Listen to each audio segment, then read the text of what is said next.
बिस्मिल्लाहिर्रहमानिर्रहीम। अस्सलाम वालेकुम dear students, I am your science instructor Ubaidur Rahman Baig. हमने ग्रेड 7 में चैप्टर 1 स्टार्ट किया हुआ है। एसएलओ हमारा सेम ही है कि हम प्लांट के रूट और शूट सिस्टम को एक्सटर्नली और इंटरनली पढ़ रहे हैं। आपके पास क्लासरूम में ब्रिजिंग एक्टिविटी है, आई होप आप इसको अटेम्प्ट कर चुके हैं। राइट आंसर भी स्क्रीन पे शो हो रहा है।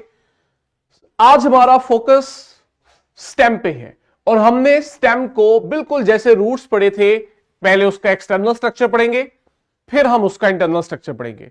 आपकी बुक की डायग्राम पे भी स्टेम की लेबलिंग की हुई है, लेकिन हम पहले इसको सिमुलेशन से देखते हैं। मैंने आपको बिल्कुल फर्स्ट चैप्टर में, फर्स्ट लेक्चर में बताया कि वो पार्ट जो आपको यहां ग्रीन नजर आ रहा है, ये इसका शूट सिस्टम है। और शूट सिस्टम में आपको दो मेजर रीजन्स नजर आते हैं। एक को हमने नोड कहा था और दूसरे को इंटरनोड। याद है आपको? नोड वो पॉइंट था जहां से आपके पास कोई ब्रांच या लीफ ग्रो कर रहा था, और दो नोड्स के दरमियान वाले रीजन को हम इंटरनोड कह के आए थे। तो बजाहिर हमारा स्टेम हमें इस तरह से नजर आ रहा है, नोड है, इंटरनोड है और साथ लीव्स है। और लीव्स के साथ अगर हम देखें तो हमें फ्रूट्स और फ्लावर भी मिलते हैं। लेकिन जब हम इंटरनली इसको देखते हैं तो हमें इसमें कंप्लेक्सिटी नजर आती है।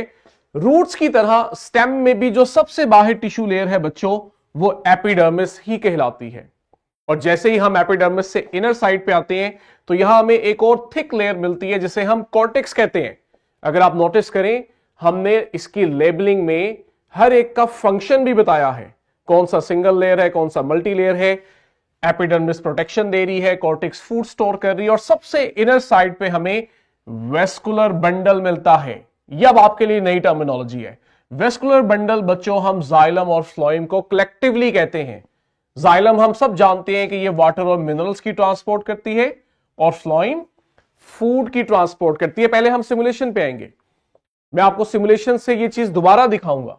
ये देखें, हम प्रीवियस लेक्चर में भी यह बात कर चुके हैं कि विद इन स्टेम जाइलम जो यहां पे ब्लू डॉट्स को ट्रांसपोर्ट कर रही है, यानी पानी को, और फ्लोएम जिसके अंदर येलो डॉट्स ट्रांसपोर्ट हो रहे हैं, ये उसका फूड है।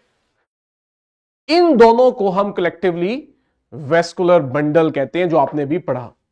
अब आपके पास एक बड़ी इंटरेस्टिंग सी इंटरेक्टिव शीट है। मैं चाहता हूं कि आपने जो अभी स्ट्रक्चर्स बुक पे आइडेंटिफाई किए, यहां से भी उन्हें आइडेंटिफाई करें।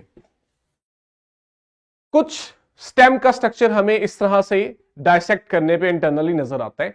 कॉम्प्लिकेटेड स्ट्रक्चर है, हम हर चीज को नहीं पढ़ेंगे, हमने चंद बुनियादी चीजों को आइडेंटिफाई करना है। सबसे बाहर की तरफ देखो, एपिडर्मिस है, लेवल किया हुआ है।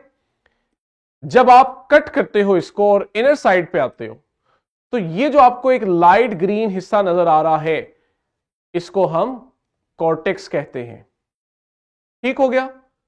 जो फूड स्टोर करता है। और बिल्कुल इनर साइड पे जब हम आते हैं तो ये देखें, ये आपको जाइलम और फ्लोएम नजर आ रहे हैं। येलो जो अंदर साइड पे स्ट्रक्चर है, ये जाइलम है, और ये जो ब्लू स्ट्रक्चर इसके बाहर की तरफ है, ये फ्लोएम है। इन दोनों को बच्चों हम कलेक्टिवली वेस्कुलर बंडल का नाम देते हैं। और भी स्ट्रक्चर्स हैं, लेकिन हम जैसे जैसे हायर ग्रेड्स में जाएंगे हम इनकी कंप्लेक्सिटीज को मजीद डिटेल से पढ़ेंगे। अभी हमने बस इतना ही इनका फंक्शन याद रखना है। लेक्चर के बाद आपकी बुक पे भी फॉर्मेटिव चेक है जिसको आप अटेम्प्ट करेंगे, और प्रैक्टिस बुक पे भी बी लिफ्ट 1.1 पर इसकी मजीद एक्टिविटी दी हुई है। लास्ट पे हमारे पास थ्राइव है, जो कि प्रैक्टिस बुक पे बी लिफ्ट 1.1 पर दिया है, जो आपका होमवर्क है।